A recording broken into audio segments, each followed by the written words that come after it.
Hernandez Govan, first interview after handing the not guilty, after being a free man set on the streets. Hey, yo, we ain't even gonna hold y'all. We gonna get straight into the content, right? Hey, yo, remember, we ain't asking for no money, y'all. Only thing we ask for y'all to do is hit that button.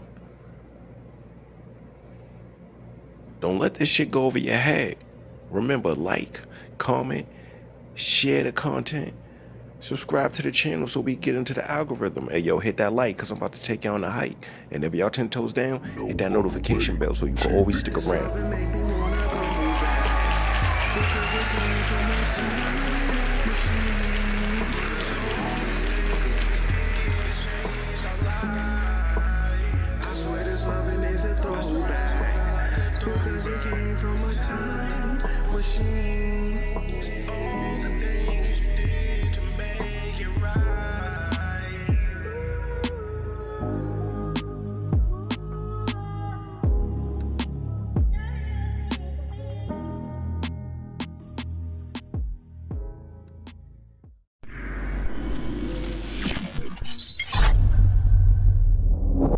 All right, here we go. Today we have Hernandez Govan, who just was found not guilty by a Memphis jury of first-degree murder and conspiracy to commit first-degree murder for the killing of young Dolph.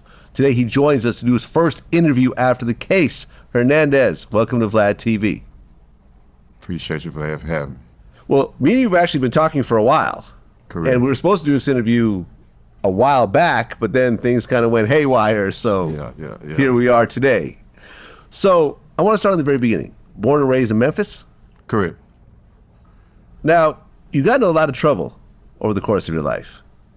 Yeah. So over 26 years, you were in and out of jail for various crimes like aggravated assault, drug possession, and so forth. Yes. Why are you getting in trouble so much? Well, I'm sure you know I grew up in an environment called Orange Mound, home of A-Ball and MJG. So, you know, it's a pretty rough environment, to say it in a nice way. So, you know, growing up, that was all around me. It was all I seen. What was the longest bid that you did? 5. For what? Gun possession and drugs. Okay, so leading up to the incident, you and Big Jook had a relationship. Yes, he was an associate of mine, yes, sir. You were how old when you met him? Met Jook when I was around between 22, 25 years of age. Okay. You guys used to gamble together? Yeah, that's how we met, gambling. Okay, and you guys are like almost cousins? Yeah, his mom married someone years ago, was in a relationship with someone years ago that I'm very close to. And I'll just say that. And so, you know, we used to, you know, that's how we became close associates back in the day, got comfortable with each other gambling and things like that. Okay, and Big Jook is the brother of Yo Gotti. Yes, sir.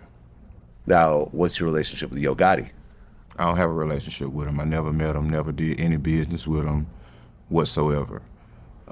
That's why it was strange to me, all the comments and hoorah on social media accusing me of doing things that was absolutely not true, because I never had any dealings with Yo Gotti whatsoever, period. Now, what about young Dolph? Yeah, I knew Dolph personally, yes, sir.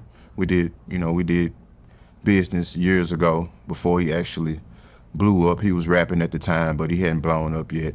You know, just being in the streets, selling petty marijuana back and forth. So, yeah, I knew Dolph personally. He was a good dude.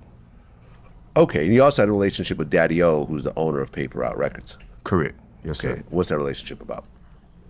Just the same. I met Daddy O from, I got a brother named Ziploc from South Memphis, and we used to just sell petty marijuana years ago, in and out of hotel rooms when we were younger, just doing our thing, just trying to hustle. Now, you and Dolph, did you ever have a falling out, or did you have a good relationship overall? Never had a falling out with Dolph. You know, we did a couple transactions years and years ago. We never had a reason to fall out. I'm not a rapper, you know. Dolph was just This one he had 1 foot in and 1 foot out, and at the beginning of his music career. And so, you know, anytime we met up and did business, it was all good. Never had an issue. Well, at one point, young Dolph and Yo Gotti started getting into it. Do you know the reason why the friction actually started? Because you hear like 20 different stories. Well, from what I understand, I know Gotti tried to sign him years ago. And, you know, for whatever reason, Dolph decided not to. I think Dolph was close friends with Gucci Mane at the time. Gucci and Gotti relationship kind of deteriorated over the years. And I think that this all played a factor, or whatever the case may be. You know, Dolph deciding not to sign and giving his reasons for not wanting to sign the CMG. The story about it being about a girl or whatever the case may be. Yeah, I heard that also. Yeah, that's absolutely not true. It was just a potential business deal gone bad, from what I understand.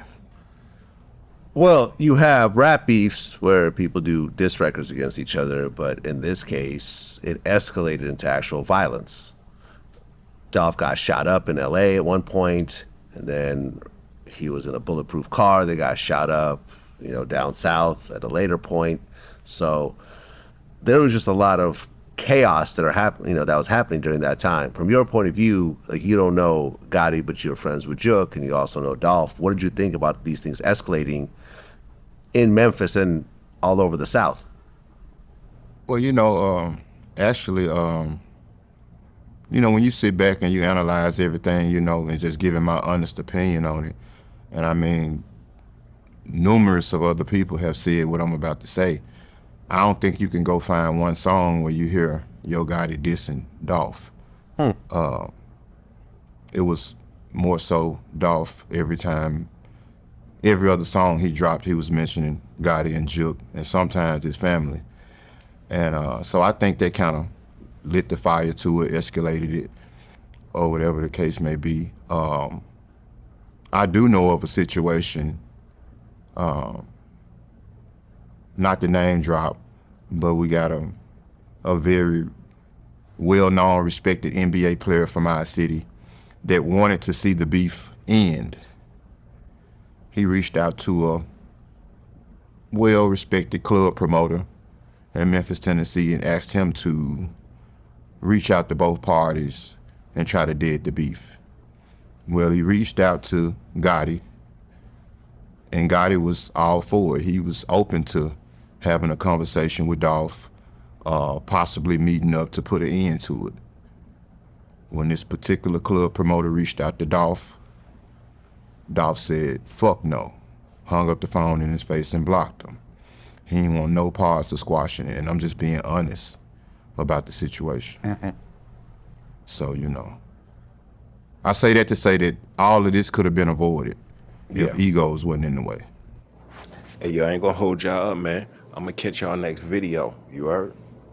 And to the next one, remember, stay 10 toes down. And if you ain't 10 toes down, subscribe to the channel. You heard? And it don't hurt to subscribe to the channel. You know what I tell them, get with it to get lost is only right. NOOTHAWIE TV. We here to stay. And that's a fact of mundo. We out here.